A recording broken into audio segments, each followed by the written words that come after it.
the more you push yourself to try new things, no matter what it is, in a thoughtful way. We're not flying off the handle with like crazy stuff, but I think that's what keeps you fresh in your core.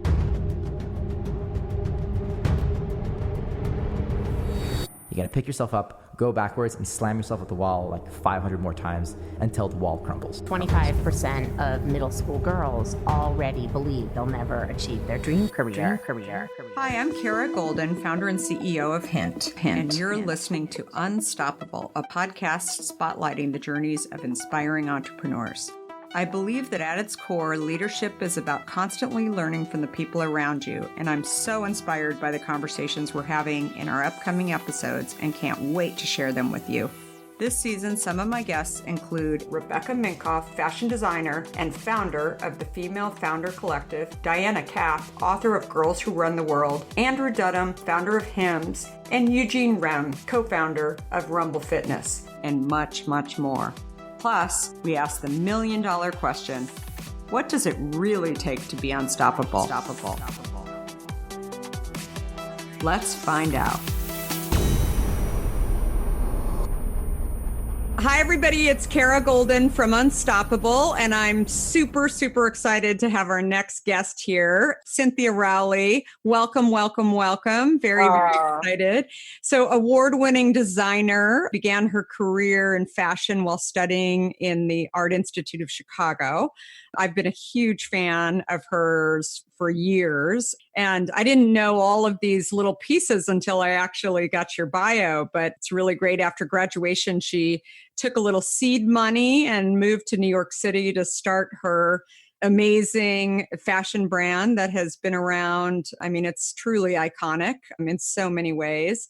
And if you're out in Montauk this summer, you'll actually, if you go into the store, you'll find some bottles of Hint in there too, as Cynthia is a fan.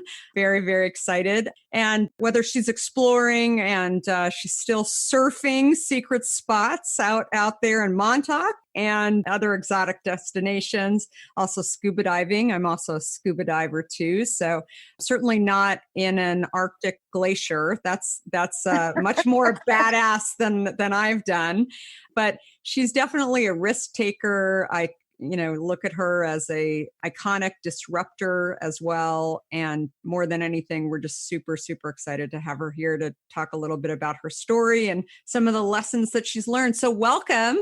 Hi. Hello. Is so exciting. Thank you so much for having me. Yes, very, very excited. So can you take us back to the beginning? And we heard a little bit about how you got started. You moved to New York, and what was kind of, the thinking? Did you always sew or draw, or what was sort of, the little Cynthia?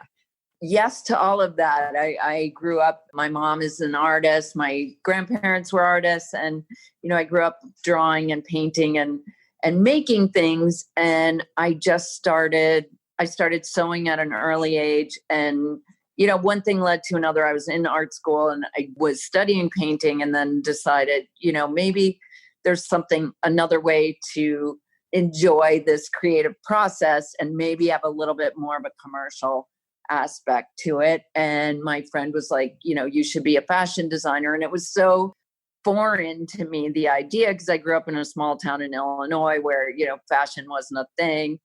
And then I just quickly sort of pivoted and started designing and making clothes and sewing and drawing and, the whole thing. And then eventually, just in a very naive but driven way, came to New York and just started having runway shows and, inviting Vogue and Women's Wear Daily and, anybody I could think of. And sometimes they came, sometimes they didn't, but, eventually, little by little, I started to grow the company and it's changed so much from the early days till now because the industry has changed, and I've always been excited about the next thing. I never, ever like to be nostalgic about things. I don't like looking back ever.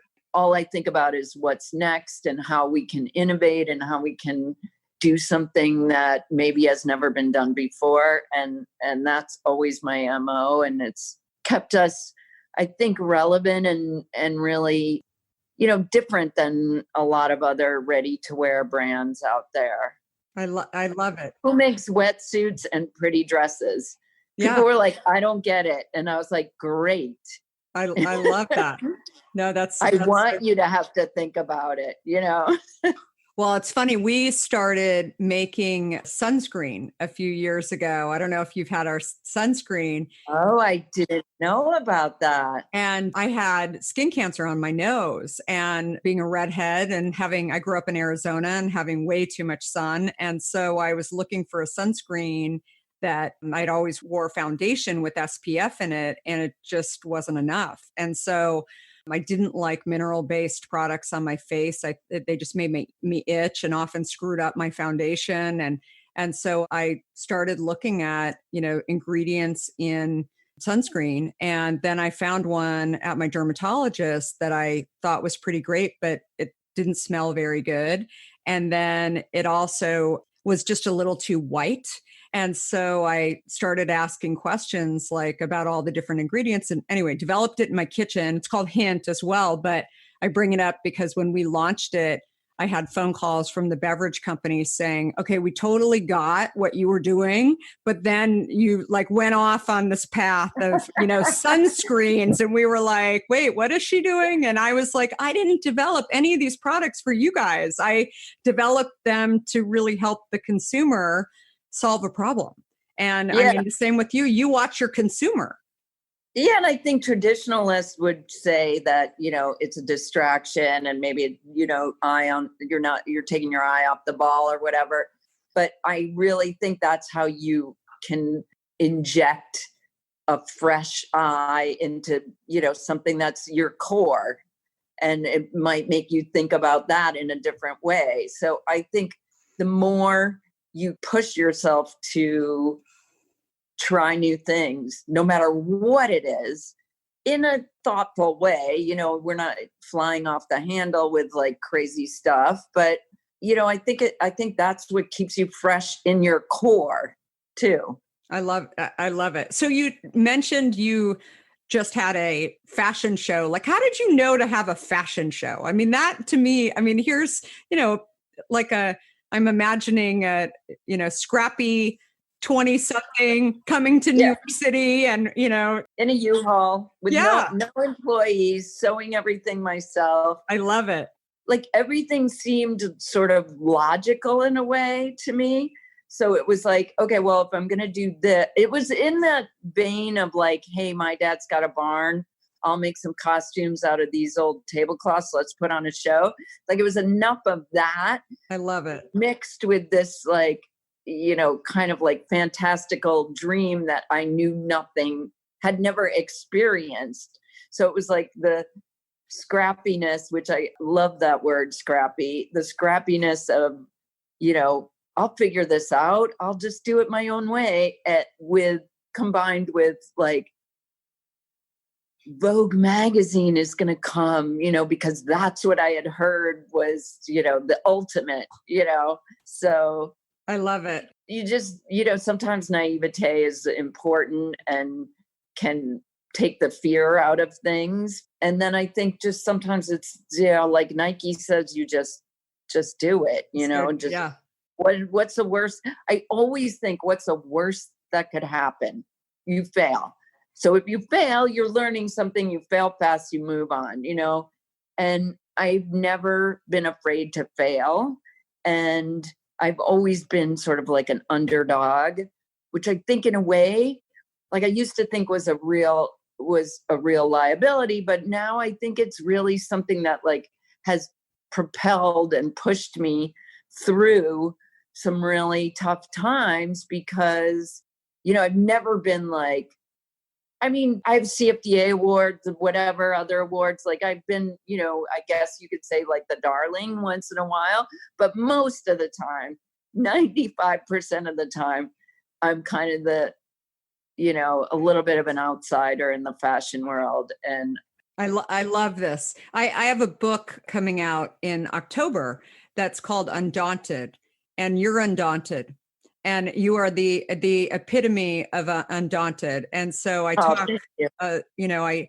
I talk about it's part autobiography, part business, part self-development. But I talk about, a lot of the same things that you're talking about. That, I was never really afraid of failure. And still to this day, I go along on the journey, and I, take sort of what comes along, and and if it doesn't come, I hope that I'm learning something that is actually going to help me, or if I fail, it's going to help me the next time because I've gotten smarter about things. And and I keep bringing those things in. So undaunted is, I think, like the number one thing that I see when I talk to entrepreneurs is this fear of failure, but they also often think that they have to have lots of experience and all the answers and all the credibility. And, hearing your story, oh, I think I'll just go have a fashion show and I'll go invite Vogue and all of these amazing, amazing things. Like, I mean, when I started Hint,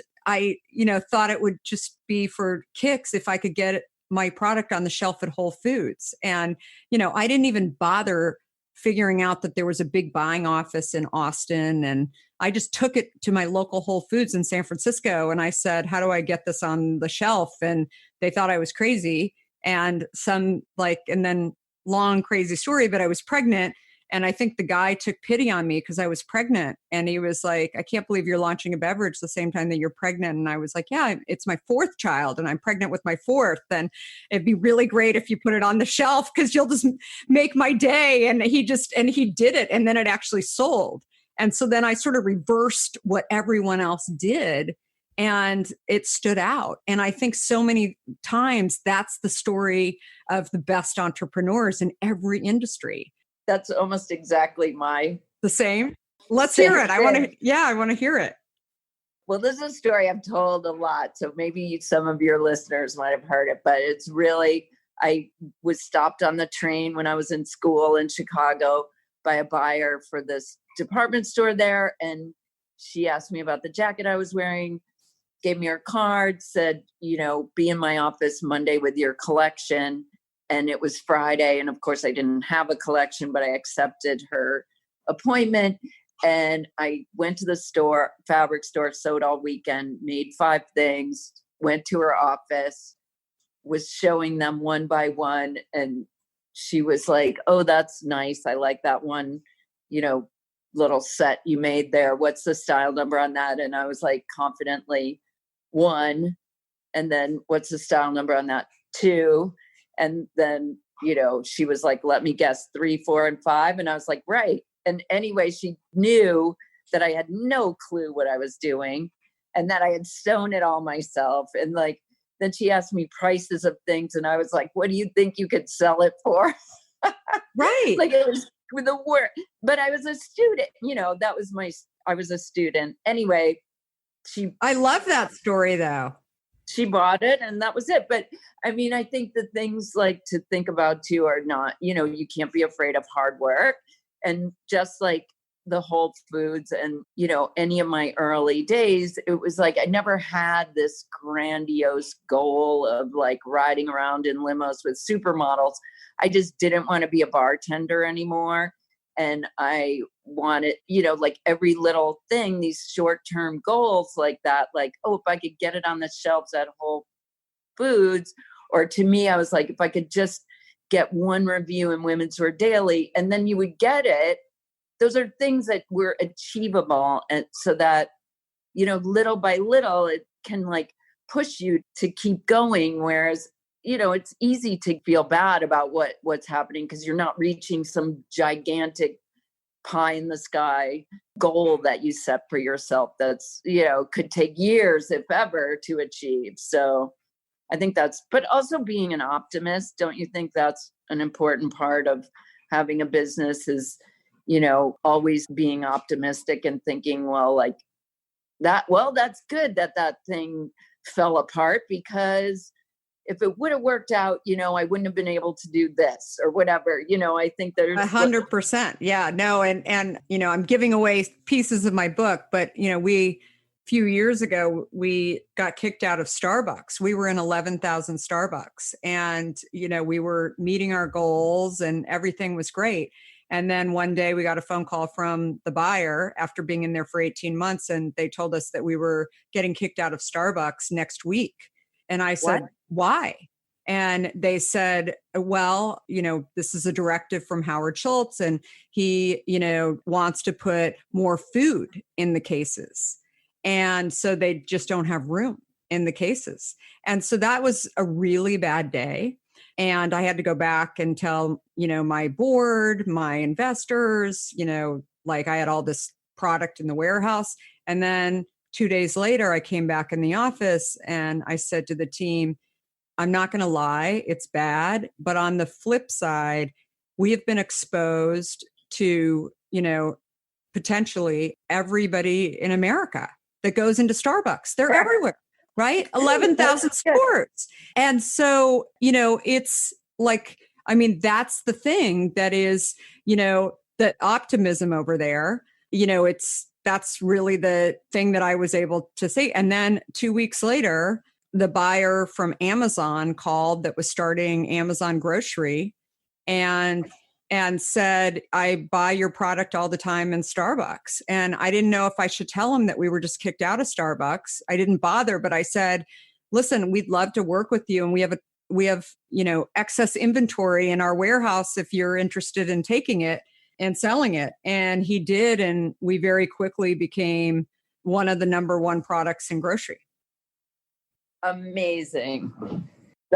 I always think, it is also like, don't you think you have to sort of just trust? I don't know if I believe in fate, but there is a certain amount of trust in your product and your vision that will guide you, I think, to the next thing.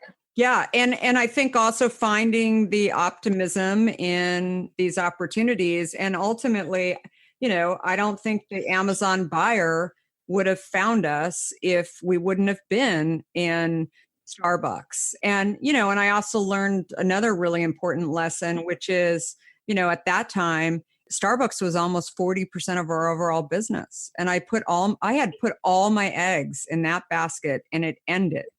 And that was like, talk about the lessons that you learn along the way. And, that one, I, say to people all the time, like we cannot ever let any piece of our business be more than 20% of our overall business. Exactly. Right. And it's what happened in fashion. If you talk about what's happened in fashion recently, where anyone who was strictly a wholesale model or wholesale with like a tiny bit of DTC, it's done. It's over. Every one of those stores is gone. Even the licensing model, it's broken. It just doesn't work because there's nowhere for these manufacturing licensing partners to sell the stuff, unless they sell it to a direct to consumer business. Yeah, no, absolutely. So talk about direct to consumer. Has that become a big piece of your business? It's like basically at a certain point I saw we had a lot of licenses. Like we've evolved so much over the years, but I had a lot of licenses. I saw that department stores weren't selling those licensed products or, it was just not working anymore. I saw the writing on the wall. So we took away most of our wholesale business and went into our own e-com and our own retail stores. Now it's so interesting because now since mid-March, with all our stores closed and any wholesale accounts that we have continued with closed, our e-com business is up almost 50% over last year. Crazy. Yeah. It's crazy. It's crazy. And it's not what we expected at all. And I think that's part of the thing too, is like being nimble and being able to steer your business and adapt. Yeah. And it's just like listening and being true to yourself. It's like, I think when you have all these filters in place, like buyers for stores or editors, those are, of course, they can be very helpful, but they're also filters, and they're putting up these barriers between you and your audience. So the more you can be in direct contact with your audience, listening what they want and need, and giving them newness and directly, as opposed to through some other third party, I think it just creates a much stronger bond and a much smarter and better product. And, it's different, than Hint or whatever, in that, I mean, the same in a way, because there is an emotional connection, but different in that, we have to keep reinventing the wheel, which all the time when I read stories about entrepreneurs like you, I'm like, damn, why didn't I think of that? Damn. Be so much easier. I'm always like, we got to do another collection.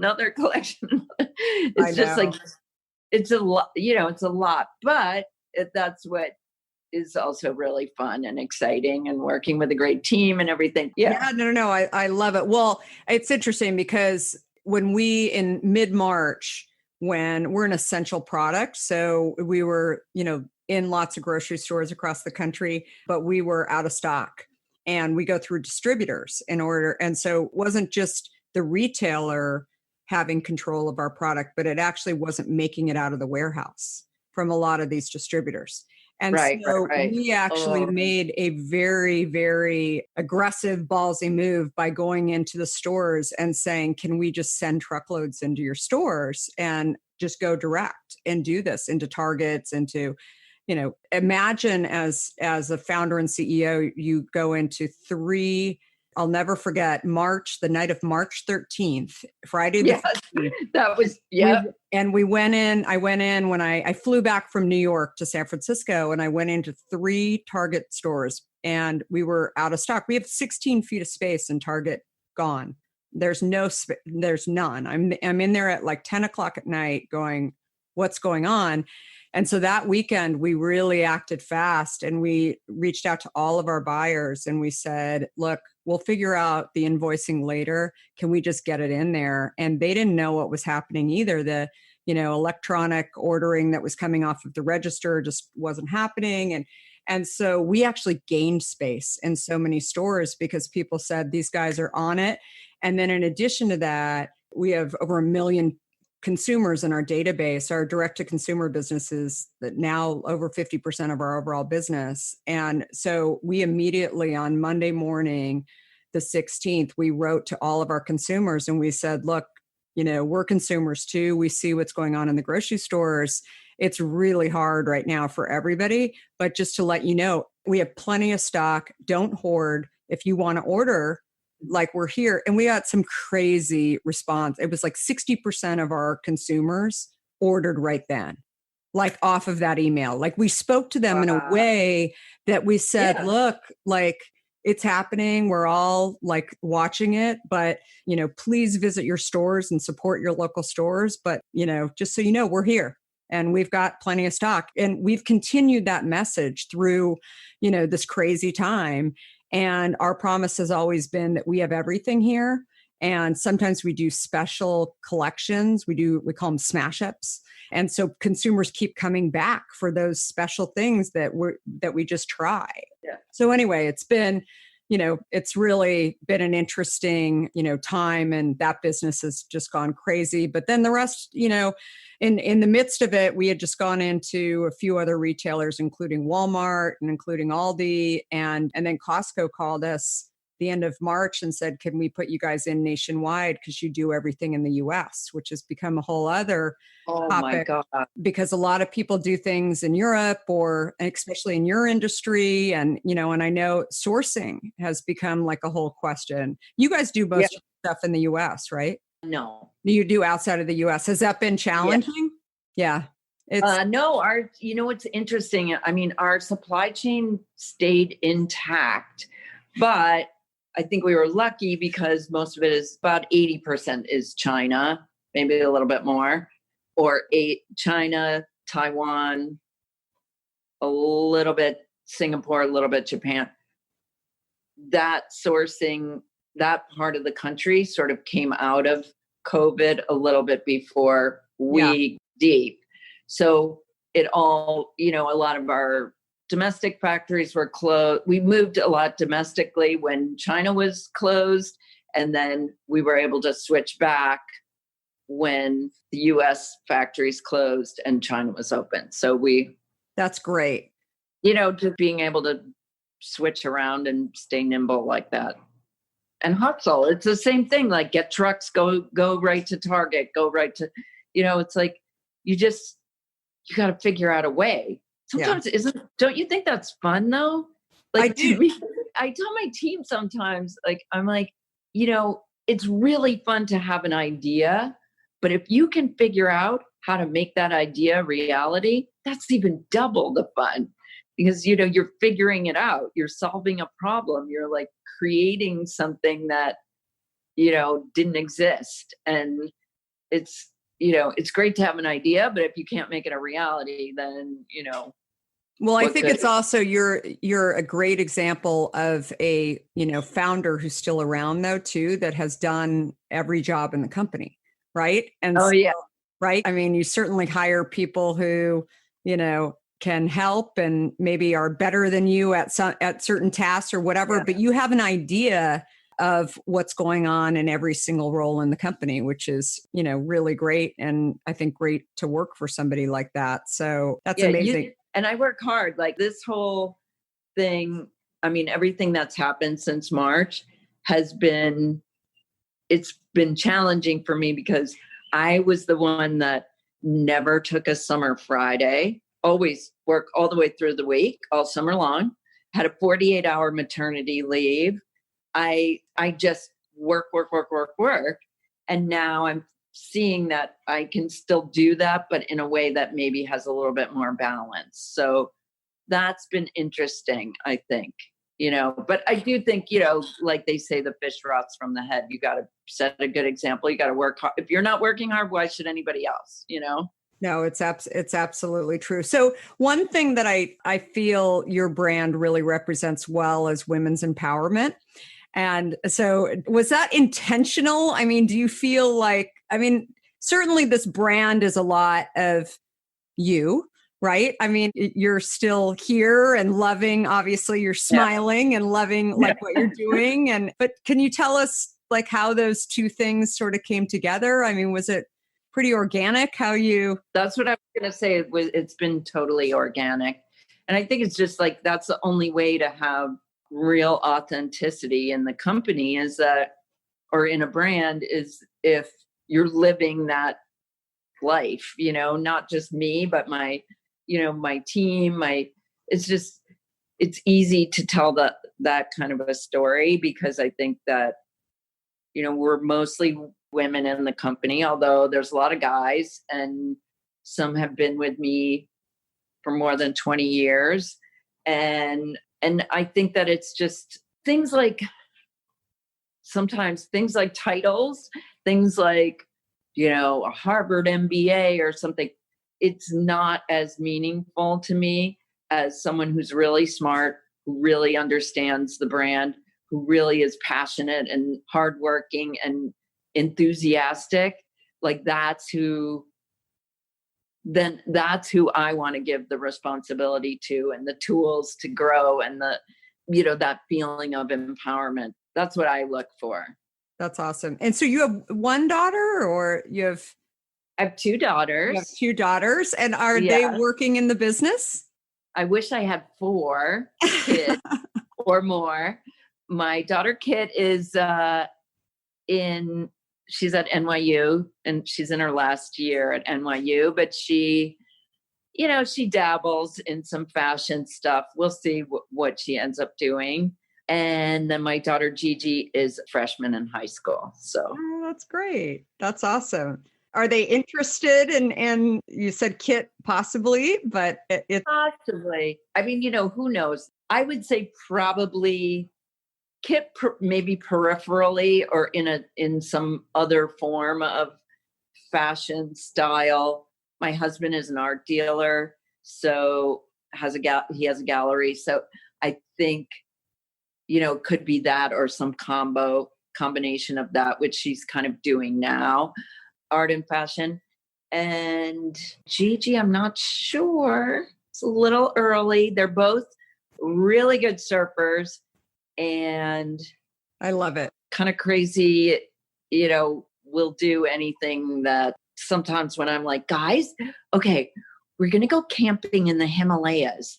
They would never say, no, I can't do. They'll always go for it, which like for me, that's like a foundation for life, that they're always willing to kind of at least try. I love it. Something new, I love it. You and I are like soul sisters. It sounds like you love to travel and do these crazy experiences. So I'm in the same boat. So yeah. But it's, if that's like what you can impart to your kids, like that sense of like, I want to see the world. Everyone's different. I want to accept the world and all it has to offer and learn about that. I think that's a great thing to give to your kids and then let them be who they are. Yeah. And totally. And find their passion. And yeah, I love it. I love hearing this. So what advice would you give to someone who wants to follow in your footsteps, the new designer who's trying to figure out, or maybe not even clothing designer, but somebody who's sort of looking at fashion as something that they want to do? I think don't think about anything that anyone's ever done in the past. Like there's no rules. There's nothing that's been done in the past that should be repeated in the future is how I feel. I think that in a way, fashion is a really old-fashioned, antiquated notion of an industry, of a business. The only way to really disrupt and make an impact is to do something your own way, do what you feel, just be yourself.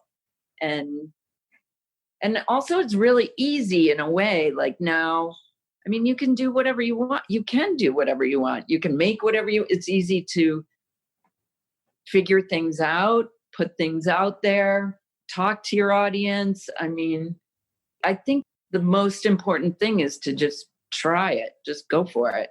Yeah, no, I agree. In so many ways, technology has brought, a lot of good to industries in terms of being able to give people access to be able to talk to the customer, right? And yeah, it's not just about a relationship with a major, with the Bloomingdale's. That's great, but I think it's awesome, right?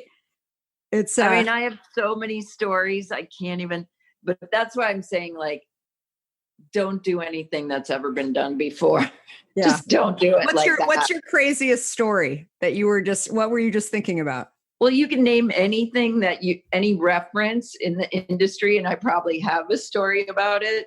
When did you really feel like you had failed in some way? Like, do you remember like early on where it just really hurt? Like, was there an account that actually said, sorry, we're not interested? Or oh yeah, everybody told me no. Everyone said no.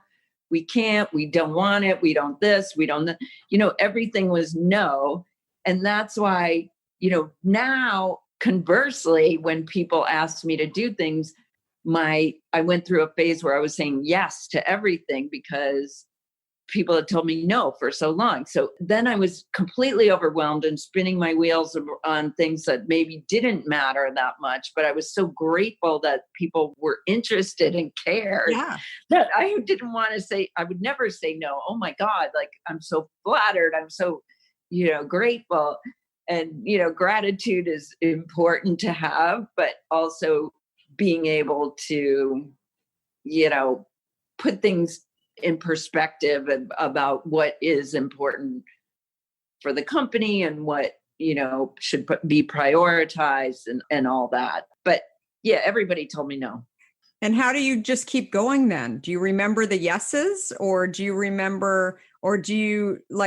just want to get to a yes in order to kind of, steamroll all the no's that you're hearing? I mean, that's how I felt. Like somebody's got to say yes at some point. Yeah. I mean, I never felt like, oh, I'll show them, I never had that attitude. I was always like happy for like the littlest, tiniest little positive reinforcement or positive movement in something. I think, sometimes it's just a kind word that really can keep you going. Or sometimes I love that. From hearing someone say, this is my favorite thing I've ever owned or something, like things like that, it makes me so happy. And even in the beginning, I remember seeing a girl, like it was the first season I was ever in New York City, and I saw a girl walking down the street, like a stranger, someone I wasn't even related to or friends with, wearing my clothes. And I was just like, oh my God, like there's someone wearing it, out in the world. And like little things like that were really. I know what you mean. I was out in Point Reyes last weekend, which isn't far from my house. It's a tiny little town in Marin County. And we were driving by and there was a guy just sitting on a bench drinking a hint. I mean, and I don't even know what stores, sell our product. And many of them were still closed. And I just smiled, Yeah. I waved at him. He was probably thought, why is that woman waving at me? Right. But I'm sure it's the same thing. I mean, it just is, that relationship with the customer that is super special. So I asked two final questions. One, what's your favorite hint flavor? I'm drinking my cherry at the moment. So I like cherry. I like watermelon. I like the watermelon a lot too. It's so good. And you've answered a lot of this, but what makes you unstoppable? Oh my goodness. I know. I was thinking about this. I think curiosity. It's so interesting that you say, yeah, I was going to say the same thing about you, because I think you're just, you're very curious and then you just go try and do it. Yeah. Curiosity. I think of, having a vision that is achievable, like I do think being able to sort of organize things in a very linear way makes it easy to get from A to B. I love it. So yeah, I think that's, when it's easy, when you start to scale and you start to get like, oh, this is important, and you get like sort of like crazy, you can get crazy trying to keep all those balls in the air and keep it all, growing and growing and growing. And I think sometimes like you almost have to just like pare it down to, organize it in a way that is more linear. And I don't know, when I think about business stuff, I always think of a visual. I think visually about. I can see that in you. So you are a visual person, but I think that's terrific. I love it. So where do people find you on social? I mean, CynthiaRowley.com, obviously, for your website. And Cynthia Rowley on Insta. Our podcast is called Ageless. It's on Spotify and all those. I love it. And what else? I just started on TikTok, but I got to check that out. Definitely. Well, I don't know. Don't check yet, but there's a couple of things. I love it. I don't know. I think Insta and our site is pretty. I love it. Well, thank you so much. You are such an inspiration. And and definitely go out to the store in Montauk if you guys are out there this summer. Yes. And very, very exciting. Well, thank you, and have a great rest of the weekend, and everybody the same. So super fun. Hopefully catch some waves. Yeah. And have a delicious watermelon hint afterwards. I love it. Thanks so much, everybody. Bye-bye. Thank you.